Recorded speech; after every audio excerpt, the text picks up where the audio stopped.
খুলনা এবং বরিশাল বিভাগের বরিশাল বিভাগ পুরোটাই বিদ্যুৎ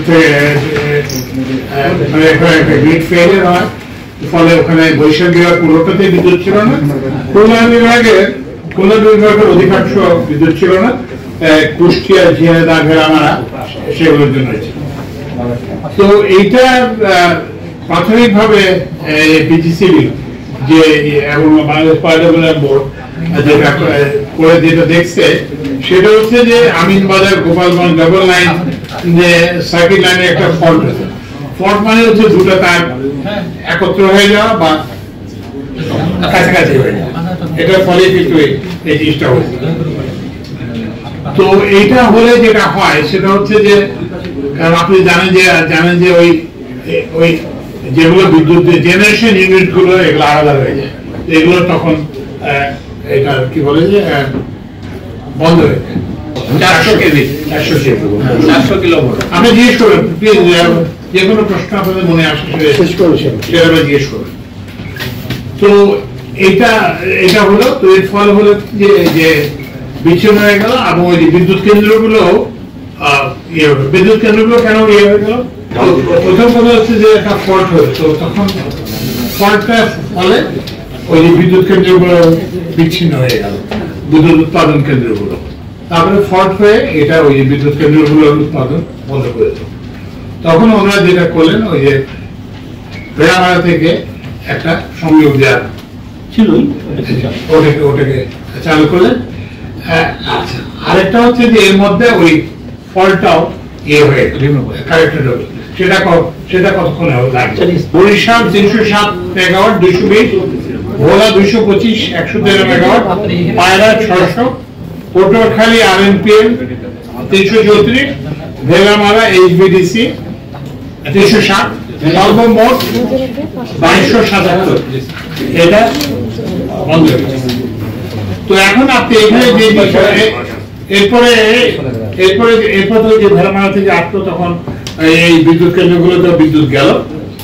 তো এখন আপনি এগুলো লক্ষ্য করবেন যে এগুলো বেশিরভাগই কিন্তু হচ্ছে যে বেশিরভাগ না, সবগুলোই তো কয়লার বিদ্যুৎ কেন্দ্রগুলো একবার বন্ধ হয়ে গেলে একটু এটা চালু হতে একটু সময় লাগে, বুঝতে পারছেন। কিন্তু অন্যগুলো যেগুলো এগুলো একটু কম সময়ে মানে দ্রুত, কারণ এটাতে ইয়ে করে বিদ্যুৎ আস্তে আস্তে বাড়তে থাকে।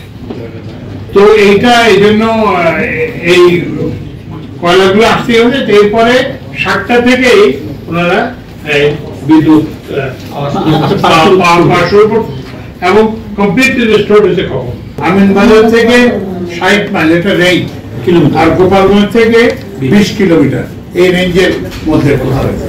এক্সাক্ট এটা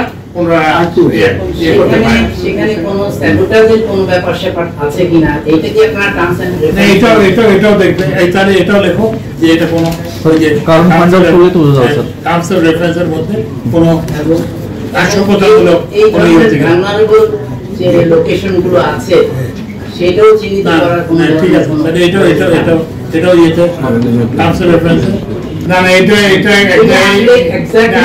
আমি এই কথাটা পিজিসিবি ইয়ে না, এই কথাটা ঠিক না।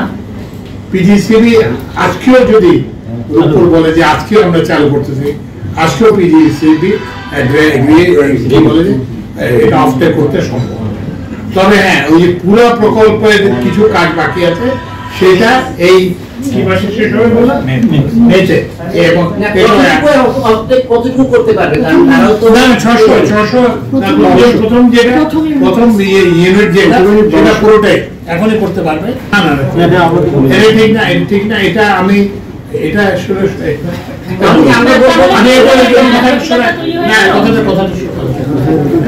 এখানে হচ্ছে কি যে আমিও প্রথম খুব ধরছিলাম।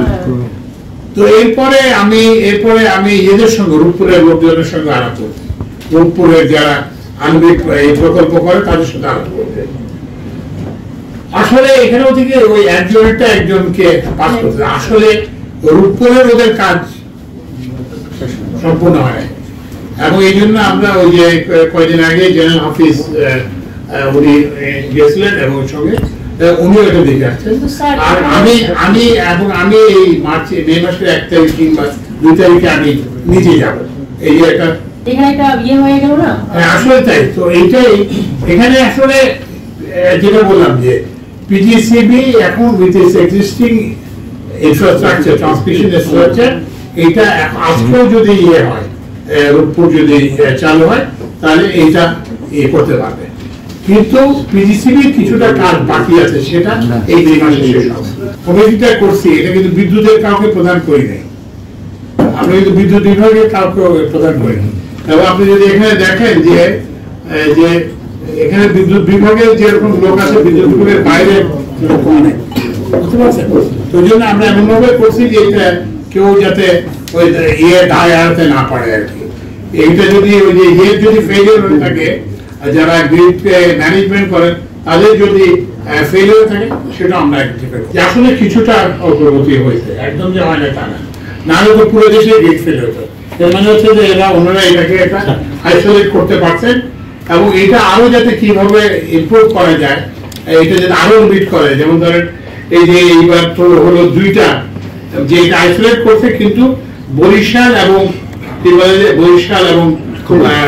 খুলনা, তো এখন এইটাকে আরো ফার্দার ইয়ে করা যায়, আরো এটাকে কম জায়গায় ছোট করা যায় কিনা, সেটা কিন্তু এখন আমরা ইয়ে করবো, এবং সেটার জন্য আমরা পদক্ষেপ নেব।